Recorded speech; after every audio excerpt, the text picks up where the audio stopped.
Ela já falou, é Márcio Barros, eu sou jornalista há 20 anos. Trabalhei durante 10 anos no Jornal do Paraná e estou há 10 na Rede Massa. Completo agora em janeiro, 10 anos na Rede Massa. Junto com a TV, quando mudou para o Grupo Massa, eu entrei alguns meses depois. Durante todo esse tempo, nesses quase 20 anos aí, eu trabalhei basicamente, principalmente no Jornal do Paraná e agora, parte do tempo, cobrindo a editoria policial.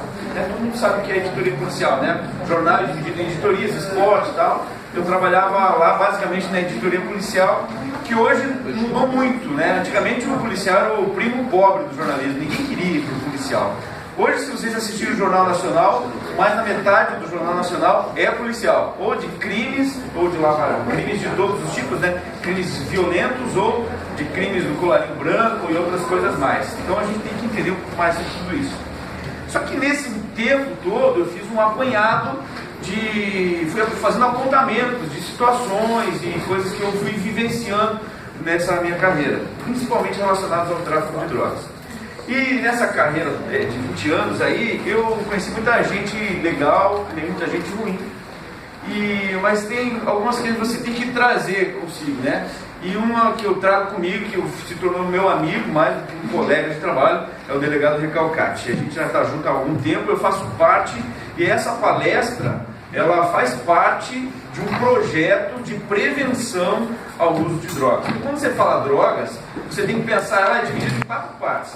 Prevenção, repressão, recuperação e a reinserção na sociedade. Depois a gente vai detalhar um pouquinho mais rapidamente sobre essas situações. Mas se tiver prevenção, você elimina todas as outras partes.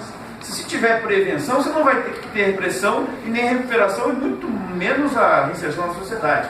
E foi pensando nisso que, de uma forma muito inteligente, o doutor começou a trabalhar dessa forma, e a gente leva essa palestra em várias escolas, universidades, empresas, CIPA, né, Semana da CIPAT, e outras igrejas e outras instituições onde chamou a gente. Porque quando a gente, eu costumo dizer para os meninos, essa palestra ela é ministrada para vários tipos de perfis, né? Então quando eu falo para os adolescentes, por exemplo, eu dou um exemplo para eles. Quando você está caminhando e cai num buraco, é um acidente, você não sabia que tinha um buraco. Agora, se você está caminhando e sabe que tem um buraco e cai naquele buraco, é porque você foi trouxa. Eu tenho que usar essa linguagem com eles. E é isso que eu passo para eles, porque a prevenção é mais ou menos isso. Todo mundo vai ficar sabendo que ali na frente tem um buraco para que a gente não caia. Depois a gente vai falar um pouquinho mais sobre tudo isso, quero mostrar uns vídeos que eu produzi. Mas antes eu quero passar a palavra para o doutor Recalcati, um dos deputados estaduais agora, da última eleição, mais bem votados aqui de Curitiba e do estado do Paraná. Obrigado. Boa noite para vocês. Boa noite. Delegado Recalcati. Ele me preocupou quando ele falou que ele tivesse algumas pessoas boas e umas más, né? Ele corrigiu. Eu fui policial durante 40 anos. Acabei entrando na política, cumpri 1 ano e 4 meses de mandato, que eu fiquei suplente no mandato passado, e concorri à reeleição agora em outubro, em 7 de outubro agora, no ano passado, e conseguimos nos reeleger para mais um mandato, de 4 anos. Mas eu vinha de uma história de policial, eu já falei, de 40 anos. Alguém aqui tem algum parente policial, civil, militar, do exército? Bom, bastante, muito bom. O ser policial é uma coisa muito importante. Para mim, que vivi uma vida dentro da segurança pública, uma das melhores profissões que pode ter é ser policial. Eu vivenciei essa história da polícia. Entrei lá há alguns anos atrás como detetive policial. Aí eu fiz faculdade de Direito e aí prestei concurso para delegado de polícia. Fiquei 15 anos como detetive policial, fiquei 25 anos como delegado de polícia, quando eu acabei, por circunstâncias da vida, entrando na política. Eu nunca fui político. Acho que eu fiz uma história importante na história da segurança pública, e aí eu parti, acabei entrando na política, antevendo que eu posso fazer muito mais agora pelo cidadão, pela segurança pública, pelas pessoas, como legislador, como parlamentar. E estou vendo nesse ano que eu fiquei lá, muita coisa eu fiz, e tenho certeza que pode estar pensando assim, é o político que está falando. Não, é o profissional, o delegado de polícia, hoje político também que estou falando. Parei muito, tenho condições de fazer muito mais como legislador e corrigir muitas coisas que eu vivi e vivenciei na história da polícia. Eu entrei lá na década de 79, vocês não tinham nem projeto de nascer, e eu estava entrando na polícia. Então eu passei todas as delegacias de polícia, eu passei todas as unidades da Polícia Civil, eu fui preso também. Preciso falar porque alguém depois pode comentar, mas esse delegado foi preso. Fui preso, sim, porque eu cumpri a lei. Eu fui fazer uma investigação aqui no município da região metropolitana de 3 assassinatos que houveram lá e mais de uma meia dúzia de pessoas que foram feridas num evento. O assassinato foi antes, 2 foi nesse evento, no domingo à tarde, mataram um ex-prefeito e me chamaram. O filho dele me ligou e falou: doutor, o senhor vai atender meu pai que foi assassinado. Eu fui lá. E dessa parte eu tenho uma experiência de polícia, do meu trabalho, 40 anos não é 40 dias. Eu fui lá e eu fui investigar. Eu vi cenas terríveis, cenas horríveis, de barbarismo, coisas como se fosse de muitos e muitos anos atrás, aquilo que eu vi lá.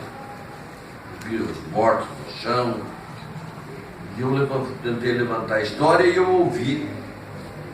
Eu perguntava para as pessoas, para os policiais, quem tinha feito aquilo. E ninguém falava nada, baixava a cabeça, olhava para o lado, não me olhava nos meus olhos, e eu fui perguntando, e chegou num ponto que eu falei.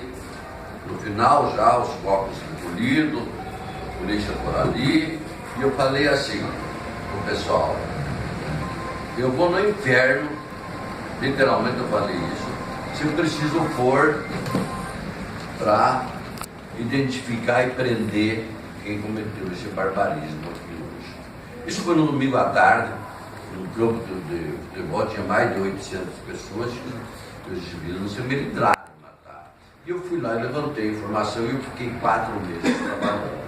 Trabalhava de dia, de noite, sábado, domingo, e identifiquei todo mundo, todos os bandidos. Levantei que eram autores de muitos homicídios naquela região, tráfico de droga, roubo de banco, roubo de carga, estelionato, você imaginava. E eu fui literalmente no dito inferno, e porque eu identifiquei no confronto morreu um indivíduo autor de mais de 20 homicídios, e ele morreu no confronto. E aí vieram para o Ministério Público, e o Ministério Público ouviu. E eles disseram as mentiras. O delegado e sua equipe fez isso, não vou falar o que eles falaram, porque eu me envergonharia de falar para vocês as mentiras. Que eu fiz isso e tal. E pediram a nossa prisão, a minha e de meus 8 policiais que estavam comigo. Aí vem aquela batalha judicial, aquela guerra, né? Então eu só estou explicando isso para vocês entenderem. Porque alguém vai falar, esse delegado fui preso. Eu fui preso porque eu cumpri a lei, porque eu fui atrás de bandido. Diria novamente se preciso fosse. Então, isso é uma parte. Mas eu venho lá de trás da história da polícia. O Márcio tem esse trabalho excelente que ele fez aqui, que fala sobre a droga. Eu eu trabalhei muito na delegacia de homicídios, hoje divisão de homicídios. Eu passei 6 meses por ali, uma das melhores delegacias que eu trabalhei.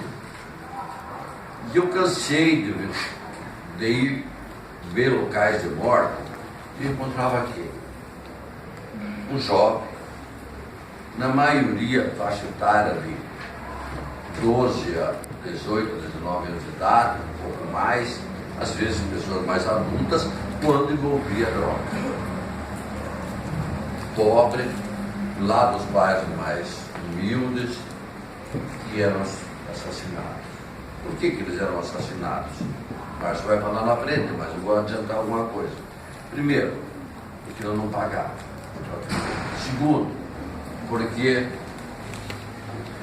o traficante briga com o traficante concorrente e se matam entre eles. Porque ele ia roubar para poder comprar droga, ou furtar. Eu acabava morrendo. E eu tinha um custo. Eu era delegado-chefe da homicídio, eu não precisava ir lá no local, mas eu fazia questão de ir lá no local. Eu encontrei muitas vezes esse moço nos locais de morte, assim. Você chega lá no local de morte, moçada, e você vê aquele jovem, aquele homem, aquela moça, aquela menina, aquele menino assassinado, morto, com vários tiros, às vezes morto paulada, pedrada. E você vê uma mãezinha, um pai, um irmão ali num canto chorando. E você vê os policiais.